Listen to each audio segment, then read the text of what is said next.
Hi, welcome to Tapped into Hudson. I'm Steve Lenox, and I'm the publisher of Tap into Hoboken, Tap into Jersey City, and Tap into Bayonne. Before we get into our show today, we need to start on two somewhat somber notes. First, I want to take a minute to recognize the passing of Kabili Tereri. Kabili was a giant in Jersey City, a giant civil rights leader. He served as deputy mayor, he served as president of the NAACP, and in a number of other very prestigious positions. Whatever position he served in, though, he was always serving the people of Jersey City, especially those who he thought were marginalized, being left behind, not getting the justice they deserved. So Kabili, we'll miss you. We hope you're on the other side, and we're praying for you and your family. The other thing I want to mention quickly is we got a note earlier this morning on Tuesday about an accident that happened in Union City. A white Nissan Rogue, it seems, hit a pedestrian or a bicyclist, killed him, and fled the scene. You're going to see a picture pop up on the screen of that car from some surveillance that the Hudson County Prosecutor's Office provided to us. If you know who that driver might be, or if you're that driver yourself, please let the Hudson County Prosecutor's Office know so we can bring justice to the family of the gentleman who passed away in Monday's accident. And with that, we're going to get on to our show. We have a very, very special guest with us today. We've been talking for the past several weeks about the impact of COVID-19, especially how it's been hitting the business community in Hoboken, in Jersey City, in Bayonne, and all of the communities across New Jersey. And we have with us today, we have Greg Dell'Aquila, who's the president of the Hoboken Business Alliance. Greg, welcome to our show. Thanks, Steve. So Greg, you've been working hard to keep Hoboken's businesses going strong throughout this national tragedy that we've been facing. Yep. Before we get into all that, why don't we talk a little bit about what the Hoboken Business Alliance is?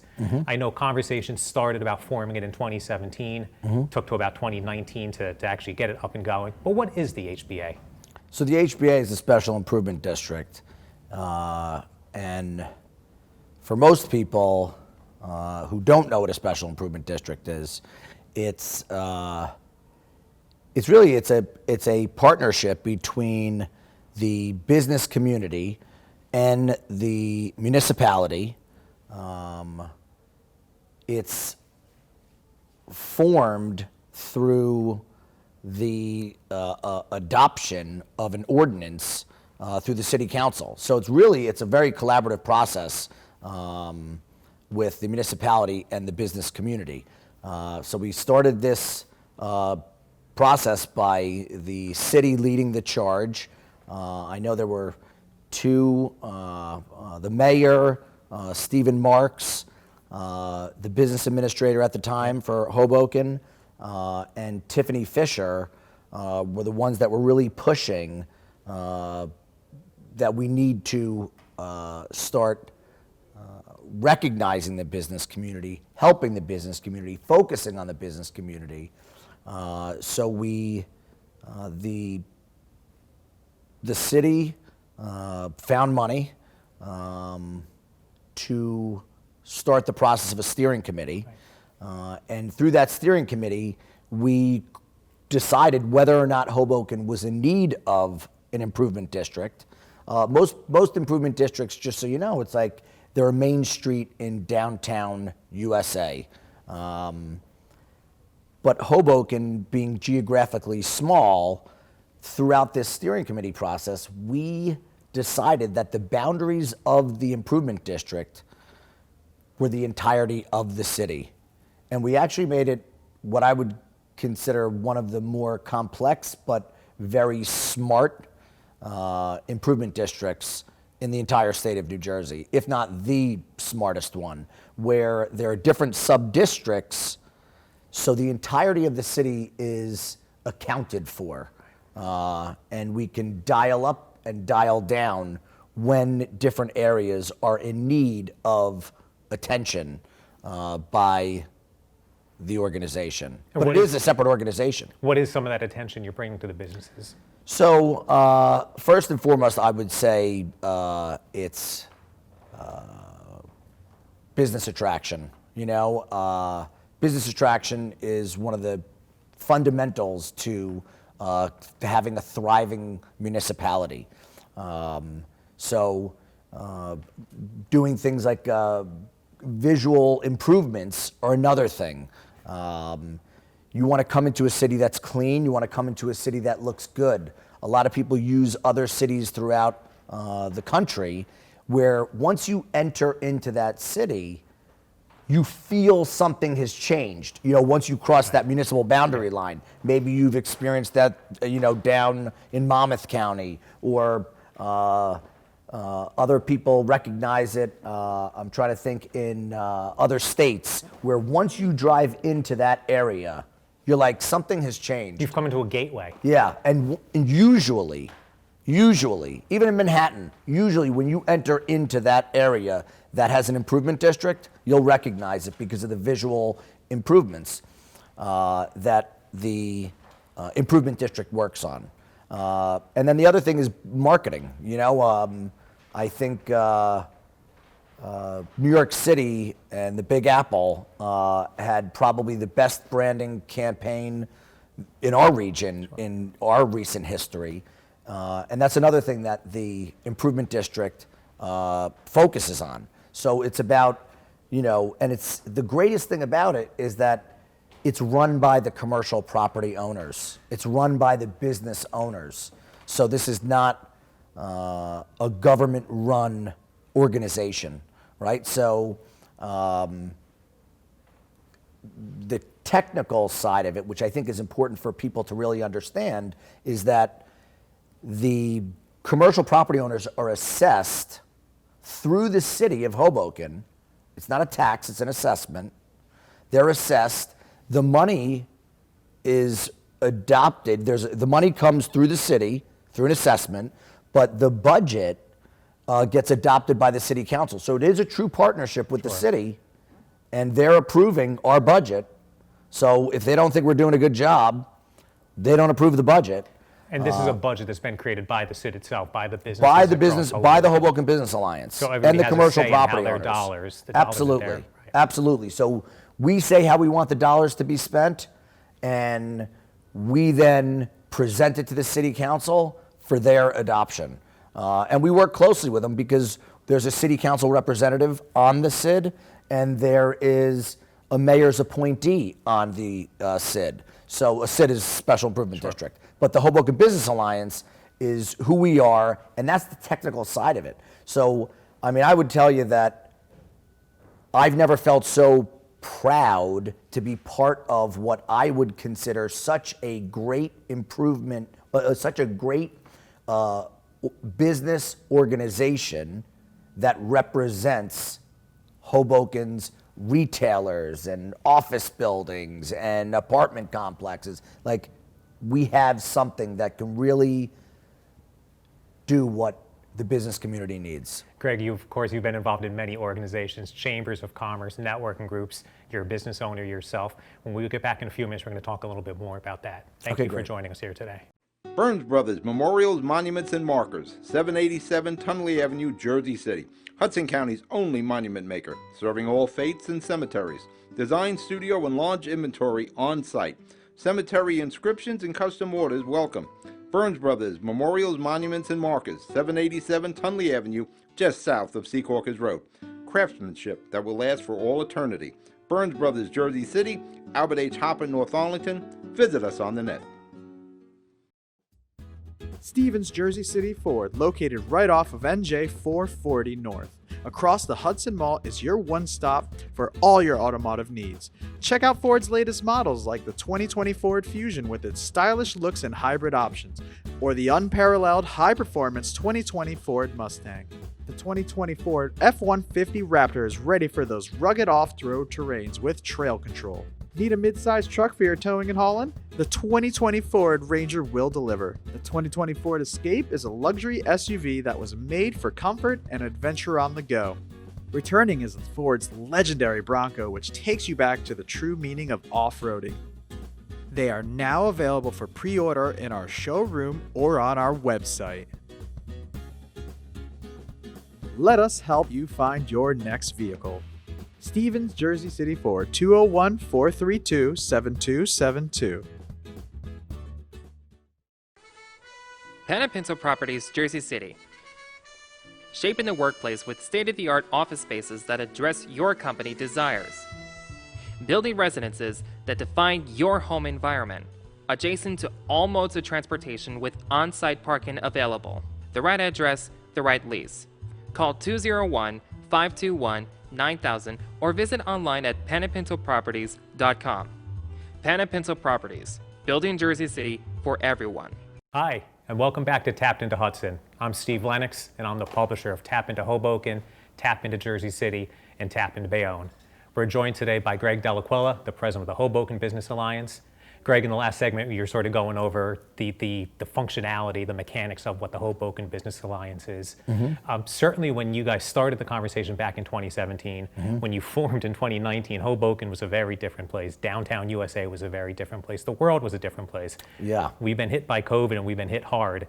And as we sit here, we're now going through a second phase of COVID. Yep. And of course, in Hoboken, Mayor Bala, I think he took some very strong steps very early on to curb this spread. Yep. And that hit the business community. And this was just months after the Hoboken Business Alliance came to be. Yeah. How have you, understanding that it was the businesses that directed this body, how did the businesses sort of step up and say, okay, this is how we want to pivot now the Hoboken Business Alliance to be of service to the member companies? So I will tell you that we came in to January 2020, that was day one of the Hoboken Business Alliance. We were all optimistic, we were all excited. We have this, budget, we have a plan, a business plan. I mean, it was day one and we were all excited. We started putting wheels into motion and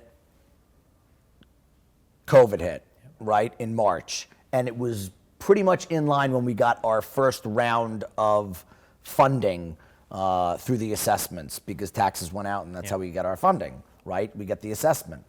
So what I would tell you is that we as business owners who run this organization were immediately concerned for our own safety, our own businesses, while in startup month 3 of the Hoboken Business Alliance.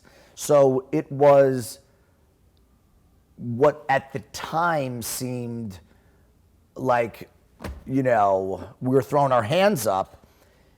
We did what any business owner does, and that's what was so important about the Hoboken Business Alliance being run by business owners. We strapped up the boots and we got into it and we walked and chewed gum at the same time. And we were running our own businesses, being, staying in our homes, so trying to keep our businesses alive. Some board members were, coming off and coming back on because their business either got too busy or they were in trouble. But we immediately responded to the needs. So the plan that we had of let's start a branding campaign or a retail market analysis and understand why the storefronts on Washington Street are vacant, or how we could attract the right, businesses to Hoboken that would thrive, or the ones that the population of Hoboken day and night would need and use. Instead of doing that, we were in response mode. So we became we immediately joined the reopen task force that Mayor Bala presented, a couple months in. That's a little bit later on. But what we immediately did was we responded by going into safety mode. How could we, help businesses with information by disseminating information? Our website, which was supposed to be a long process, became hurry up and put a website up because we need to disseminate information. Right. And getting grant information out there, safety information out there. We did not know a lot, so we were acting very tactically versus what the Hoboken Business Alliance is, which is, it's a strategic, long-term initiative to really help re-energize a downtown municipality. So we did a lot of things. We were pounding the pavement, literally, working closely with the city and government and Trenton, whatever organization that could help. There were a couple organizations that Flag and Heal Hoboken and another one I'm forgetting, which is probably the most important one. But we were involved in, the Hoboken Relief Fund. You know, we were lockstep with everything that we could to help provide information and get businesses back up and running as safely and quickly as possible, and being that intermediary, that liaison, which is what the role is. Absolutely. And speaking of how you got the businesses up and running, certainly Hoboken moved quickly to streeteries. Oh, yeah. Mayor Bala presented a lot of opportunities for streets to close down and for restaurants to move outside. And you mentioned day and night. I mean, Hoboken is a very different sort of business environment. It's a very diverse business environment. Yep. So do you find yourself sort of doing that struggle between how do we serve the mom and pop shops with the bars and the nightclubs? You know, how did you come to serve everybody? I think we just served everybody, and that was what we did. I mean, we did summer streets, which, you know, the city started an initiative of slow streets, trying to create more space, and then we took that from the business perspective and did it on Washington Street in collaboration with the city, where we closed sections of the streets so that people, you know, the restaurants and retailers could come out onto the sidewalk, out into the parking spaces. But the parklets and streeteries, I mean, we provided tens of thousands of dollars in support for those streeteries, because the business owners who were already suffering from a month or two of closure, how are they going to go afford to build that parklet? And that's where the streeteries came in. But what I would tell you is the city and the Hoboken Business Alliance came together and we cut the red tape. And I was, again, proud to be a part of the organization that was a part of cutting red tape, where in a lot of municipalities where a lot's going on, there usually becomes a lot of regulations and a lot of red tape because you kind of need it, otherwise it goes crazy. But we cut the red tape, and we were there when the businesses needed us most. You had to move very quickly. And I think some of these changes, Greg, that you've implemented and the city has implemented the past 6 months, they may be here to stay. Certainly in the short term, but streeteries and parklets, this is the future of Hoboken, isn't it? I think so. I mean, listen, if you would have taken one parking spot away last year or before this pandemic, you know, you would have heard it up and down Washington Street and throughout the city, right? Run out of town. Now I think people are realizing how vibrant your neighborhoods can become, not just Washington Street. There are neighborhoods throughout the city that have streeteries and parklets that have just beautified that corner, have made that corner feel alive. You know, when you walk down the street, you feel good. And these businesses are investing good money into it. You know, trees and shrubbery and plants and flowers, and like, it just looks and feels great. Certainly enhances Hoboken. Greg, when we come back in the next segment, I want to talk a little bit about your own business and about the future of working in Hoboken. Thank you. We'll be back in a few minutes. Newport, the luxury waterfront community on the Hudson River, offers a quality of life you deserve in 10 high-rise rental towers with amenities such as the on-site Newport Path subway, light rail and ferry service, Newport Town Square, 3 playgrounds, dog run, upscale restaurants, retail giants like Sears, JCPenney, Macy's, and Target. Morton Williams Supermarket is just outside your front door. A health and fitness club, spa, skating rink, and medical facilities are also on site. NewportNJ.com. Enjoy the New York skyline from Newport Town Square. Manhattan is just one path stop away or quick ride through the Holland Tunnel. Nursery and private elementary schools all on site. 12-screen movie theater at the Newport Center Mall. Want to visit Newport? Stay at the Westin or Marriott Hotel. Go to NewportNJ.com for details. Newport has luxurious towers, great restaurants, shopping, New York skyline views, schools, playgrounds, a marina and yacht club, gym, spa, fine wine, fine living. It's incredible. It's you. NewportNJ.com. Newport. Live like you want. It has actually changed my life.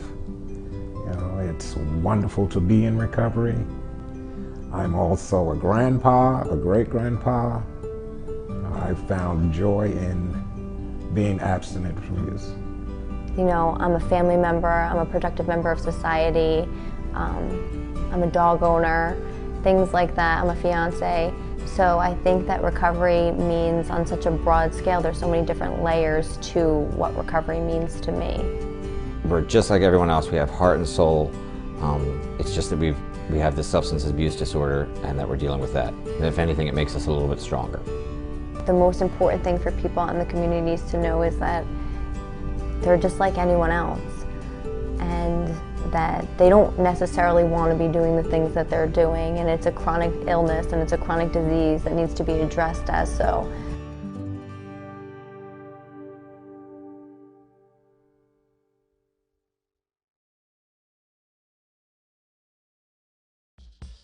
Rama Jewelers, located in the Lyndhurst Shopping Center at 413 Valley Brook Avenue, Lyndhurst.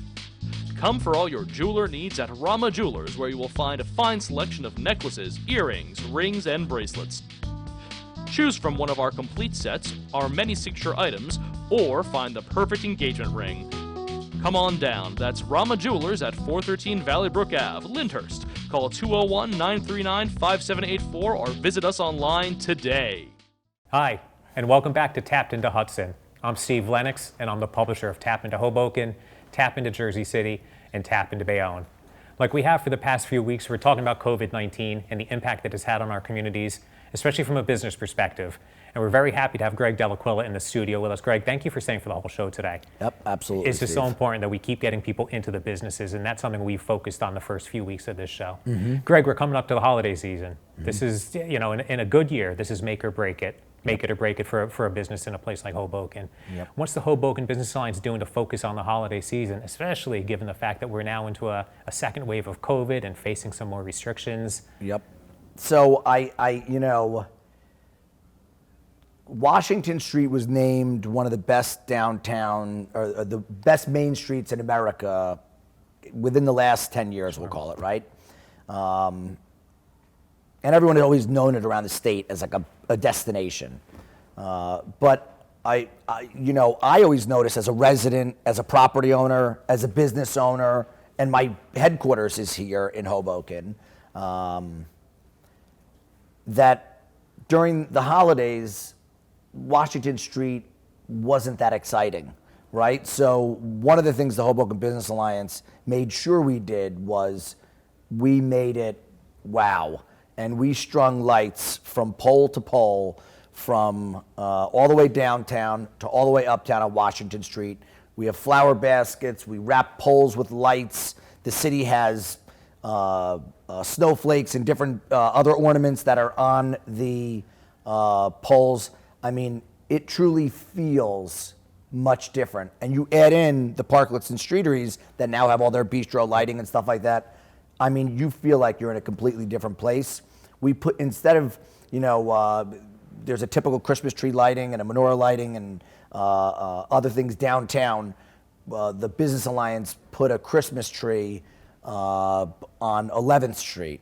We're really trying to make that whole Washington Street feel festive. And it was really funny because I saw a couple comments on social media that were like, Christmas tree, little early, huh? And it's like, you know what? It is a little early because we need it. Yep. We need it. It gives us something to get excited Correct. about. I agree. I drove through Hoboken last week with my 9-year-old, and we noticed the lights immediately. And that was our initial reaction to, wow, we're not even Thanksgiving. But no, we need to get people excited again, right? We need to get people energized and out on the streets and spending money and driving revenue to these businesses. That's right. Greg, you touched on your own business there. Yeah. And you, of course, you're the owner of the Hoboken Business Center, right, which contains Mission 50, a co-working space. We have talked a lot the past 6 months about remote work and learned a lot about remote work. But when it comes to remote work, not having to go into an office every day, going to something a little bit smaller that suits the style of a burgeoning entrepreneur, you're a pioneer in that area, aren't you? Yep. So we've been doing small offices, we'll call them,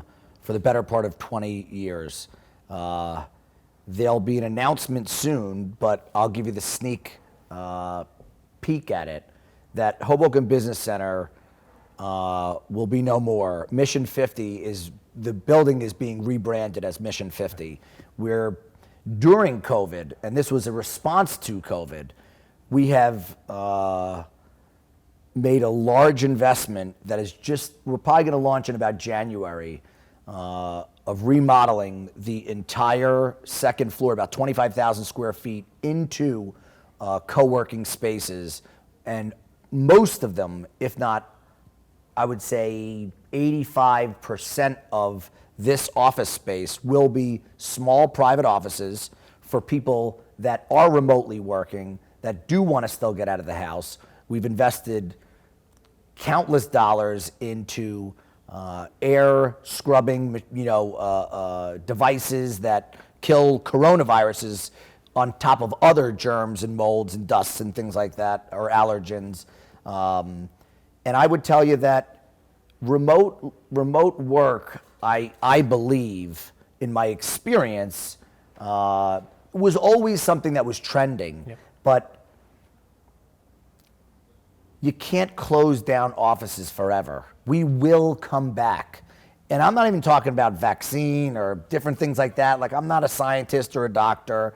I do know that there's been a lot of talk of, well, maybe this is the way of the future. People are going to remotely work. We're social human beings. Sure. So whether office buildings start to change a little bit, and maybe they're going to change a little bit faster, and the way we work, hot desk, swapping, where like offices, you don't have an actual desk, you come in, you work anywhere you want. That's always been kind of trending and happening. But I would tell you that we're never going to work from home completely. I am the eternal optimist that says that thinking that is going to be the way of the future is not going to be the way of the future. Because we need that human social interaction, as you We're said. human beings. Okay, right. We're human beings. Right. And as comfortable as we think we are working from home, we do see the challenges. So they can come to Mission 50 and have all the comforts of a modern office space without necessarily having to travel into New York City. You could have you the still same, stay a little bit correct. separated. And this isn't, Greg, this isn't just for entrepreneurs or for small businesses. This is corporations come in and rent a hot Correct. desk or 2 or 10 from a place like Mission 50. That's exactly what happens, and I would tell you, it's not just Mission 50. It's other commercial landlords, and maybe they should reimagine maybe some of their vacancies that they're having right now. Because what I would tell you is, what I'm finding is people that are living in their apartments are leaving because they're working from homes, they're working from their apartments, their kids are being homeschooled. Mm-hmm. They may or may not have, help with their kids, and now where are they going to do work? Right. They're hiding in their, they're hiding in their bedroom with a towel under the door, pretending that they're not in their room. So what I would tell you is, office space needs to provide that escape from your apartment. So that's where I say, like, it can't continue like this. Right. And we just have to provide a safe alternative to keep people living in the cities. Sure. Because people are fleeing the cities because they think that they have to. Right. They don't have to. Right. You're giving them all the amenities they need close to home. Greg, in the last 30 seconds or so, I want you to give a message to our viewers and to our readers. Why should they come to Hoboken? If they live in Hoboken, why should they stay and experience the restaurants, experience the shops? What can they do in the next 45 days or so to make sure they're giving the local businesses a boost? I would say this. Hoboken has uniquely had this geographic, the beautiful Palisade cliffs on one side, the unbelievable Hudson River, the unbelievable skyline of Manhattan. You have railroad tracks at one end, and you have the bridges on the north end. You're in this contained, charming little city. Everybody knows everybody in Hoboken, and that's what it is. That's what Hoboken feels like, right? So I would tell you, that's why people should come here, and that's why people should stay here. Greg, I think that's a perfect ending. I appreciate you being here today. With that, we appreciate you tuning in again. Stay safe, stay healthy. We'll see you soon.